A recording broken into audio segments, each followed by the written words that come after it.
Assalamualaikum warahmatullahi wabarakatuh. Kami dari kelompok Machine Learning. Teori Machine Learning akan mempresentasikan atau mendemonstrasikan capstone project kami yang bernama brandnya adalah Konsul Aku. Di sini kami terdiri dari 4 orang, yaitu ada Siti Jahro Maulidia, kemudian Siti Nurhayati Gunawan, dan Sumitra Adriansyah, kemudian ada Yuka Sakib Ardiansyah. Untuk mengenai apa itu brand dari Konsulaku dan tujuannya seperti apa, saya persilakan kepada Siti Jaro Maulidia. Yang pertama di sini ada solusi yang diusulkan. Rencana solusi yang akan kami buat adalah dengan menggunakan chatbot untuk mengetahui diagnosa penyakit kulit berdasarkan gambar penyakit kulit yang diinputkan oleh pengguna. Nah, sehingga sistem akan mengklasifikasikan gambar tersebut menjadi sebuah output berupa saran pengobatan yang dibutuhkan. Namun sistem ini hanya untuk pertolongan pertama dalam mengetahui gejala awal dalam mendeteksi penyakit kulit. Nah, sehingga si pasien tetap harus melakukan konsultasi ke dokter.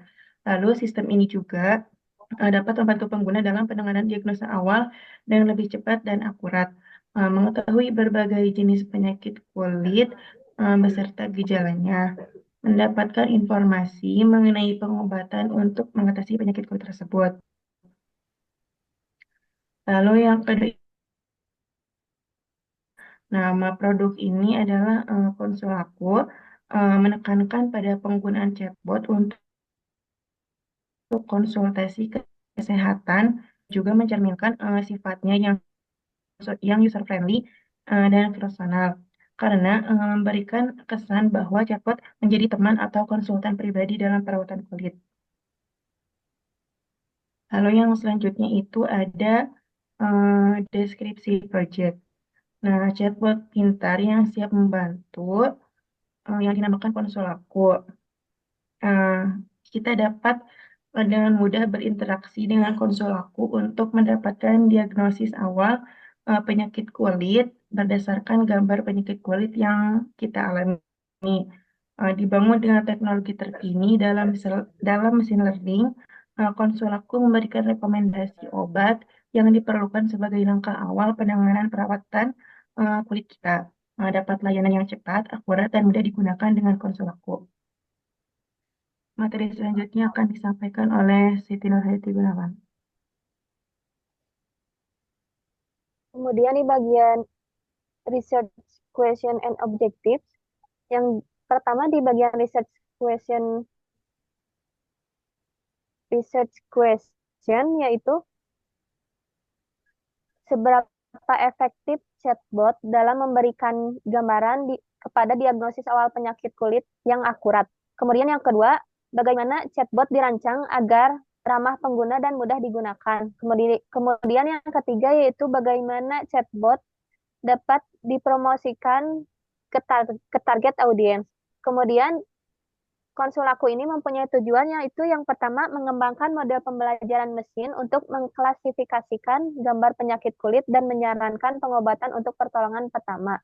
Kemudian yang kedua yaitu membuat antarmuka chatbot yang intuitif untuk input pengguna dan respon terhadap gambar penyakit kulit. Kemudian yang ketiga yaitu mengevaluasi kinerja chatbot dalam hal akurasi dan pengalaman pengguna. Next.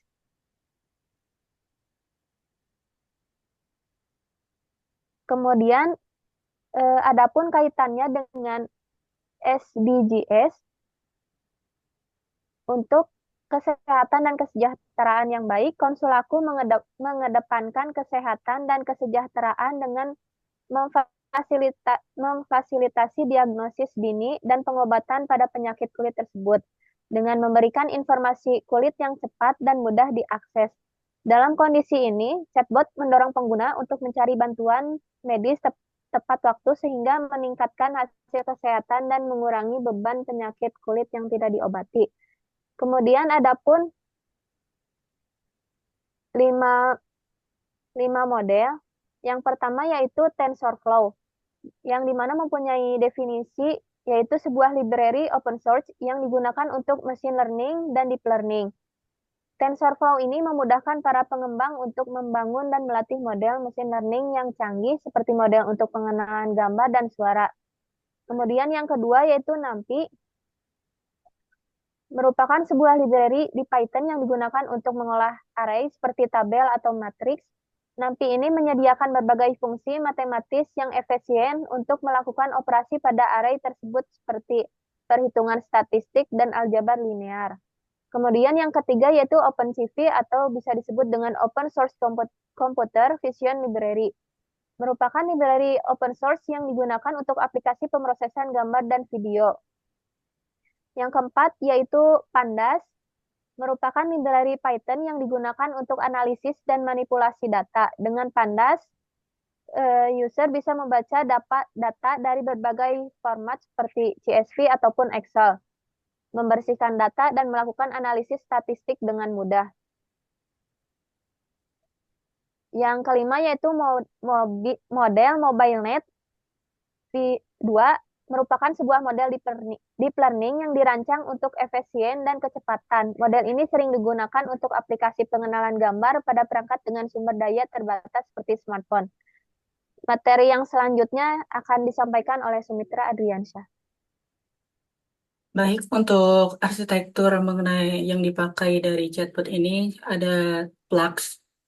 Selanjutnya ada Flux, yaitu Flux itu merupakan suatu framework yang berada di Python yang bersifat ringan dan mudah digunakan. Nah, Flux ini dapat memudahkan dalam pengembangan nantinya sehingga eh, dapat secara dengan cepat dan menyediakan fitur-fitur dasar seperti routing untuk mengatur alur navigasi webnya dan kemudian templatingnya, mengatur tampilan halaman webnya. Kemudian dalam membangun chatbot ini juga menggunakan soket I/O. Nah, soket I/O ini berguna untuk chatbotnya ya. Jadi soket I/O ini merupakan library yang memungkinkan komunikasi real time antara kliennya, kemudian dan server melalui web sockets. Nah, dengan soket I/O ini dapat membuat aplikasi yang membutuhkan komunikasi langsung seperti chatbot ini. Kemudian selanjutnya ada HTML, CSS dan JavaScript sebagai front end-nya. Di sini kami menggunakan HTML, di mana merupakan bahasa dasar yang digunakan untuk membuat struktur halaman website-nya. HTML ini berguna untuk menentukan apa yang akan ditampilkan di halaman web. Kemudian CSS-nya merupakan CSS yang digunakan untuk mengatur tampilan dan layout halaman web yang dibuat dengan HTML tadi. Nah, CSS ini menentukan bagaimana elemen-elemen di HTML akan terlihat nantinya, atau istilahnya adalah tampilannya seperti apa. Kemudian JavaScript. Nah, JavaScript ini merupakan bahasa pemrograman yang digunakan untuk membuat halaman website menjadi lebih interaktif. Nah, dengan adanya JavaScript ini dapat menambahkan fitur dinamis seperti animasi, validasi formulir, dan lain sebagainya.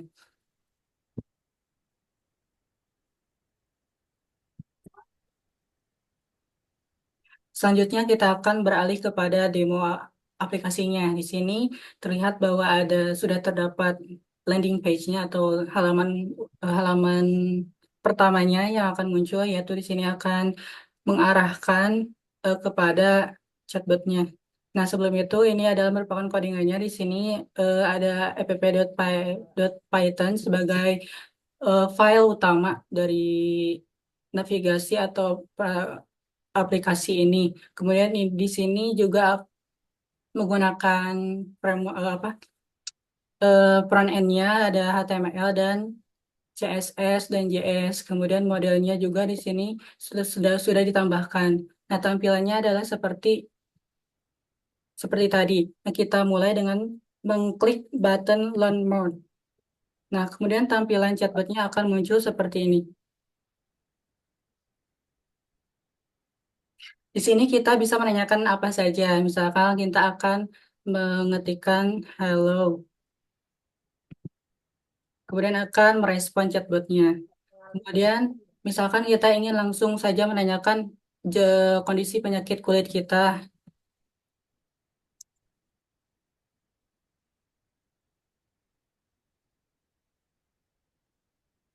misalkan gini, nanti akan otomatis muncul suatu button yang untuk mengupload dari penyakit tersebut. Misalkan kita ingin mendeteksi ini, kemudian kita klik button predict untuk mendapatkan hasil dari prediksinya. Dan di sini juga eh,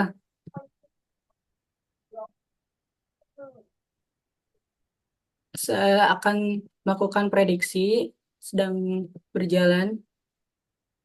Nah, sudah melakukan prediksi. Nah, hasilnya akan muncul seperti ini. Bahwa tadi foto dari kondisi si kulit tersebut merupakan dilabeli sebagai penyakit Singles. Nah, Singles tersebut di sini juga muncul deskripsi dari penyakitnya, yaitu merupakan herpes zoster yang terinfeksi.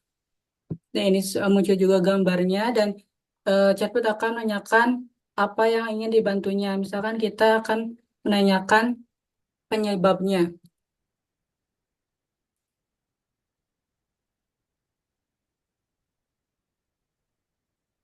Di sini ya.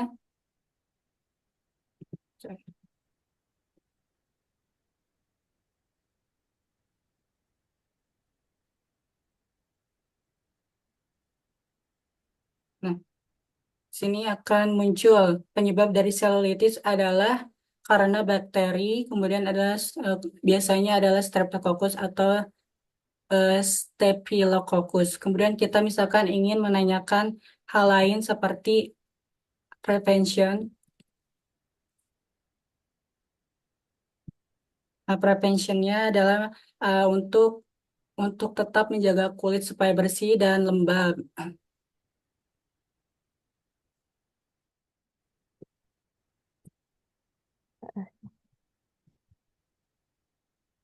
Nah, jika misalkan kita mau menanyakan penyakit kulit yang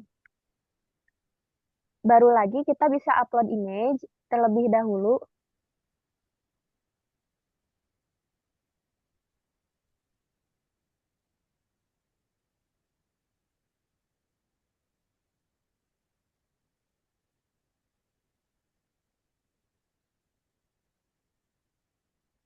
Kemudian kita menanyakan penyakit tersebut tuh apa. Nah, di situ tuh akan muncul gambar image sama penyebab dari penyakit kulit tersebut tuh apa. Kemudian solusinya juga nanti akan muncul. Eh, Jika ingin menanyakan penyakit yang lainnya lagi juga, kita cukup untuk mengupload gambarnya saja.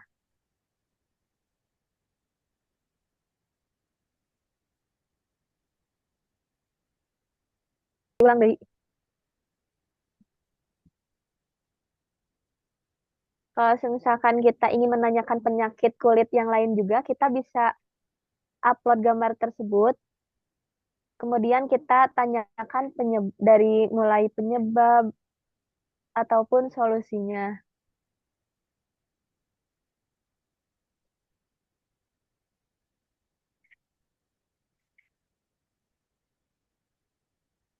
Kemudian kita misalkan Nah, nanti ingin itu menanyakan ketika hal kita lainnya.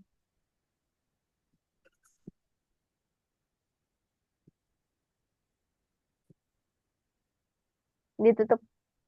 Baik, untuk demo mengenai aplikasi tersebut telah kita lakukan.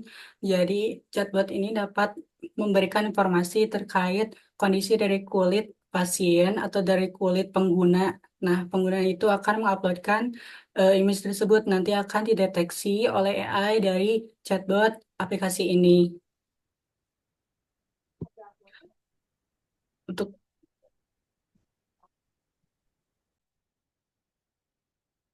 Baik untuk mengenai penjelasan dari proyek ini dan demo dari aplikasi ini cukup sekian. Kami akhiri. Terima kasih. Wassalamualaikum warahmatullahi wabarakatuh.